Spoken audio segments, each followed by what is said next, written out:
লাট্টু, তোকে আজকে একটা গোপন কথা বলি। তোরা তো সবাই জানিস যে আমার বাবা জেলে বন্দি। তাই জন্য আমি আমার বাবাকে তখন চিঠি লিখলাম আর বললাম, বাবা, আমি এত ছোট বয়সে তোমার এত বড় জমি আমার পক্ষে চাষ করা সম্ভব নয়। তুমি যদি একটু সাহায্য করতে তাহলে ভালোই হতো। তা বাবা তখন আমার চিঠির আবার উত্তর লিখলো, তুই অত বড় জমি খুঁড়তে যাস না, ওই জমিতে আমার অনেক চোরাই মাল লুকানো আছে।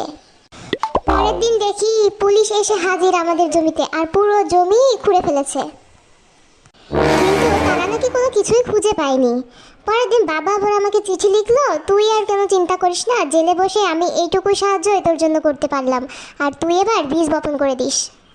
যাই দেখে আসি জমিটা ঠিকঠাক মতো খুঁড়েছে কিনা, কি অবস্থা। বল্টু বল্টু, দাঁড়া দাঁড়া, পুলিশ তো ঠিকই এসেছিল আর জমিও কিন্তু উখড়ে গেছে।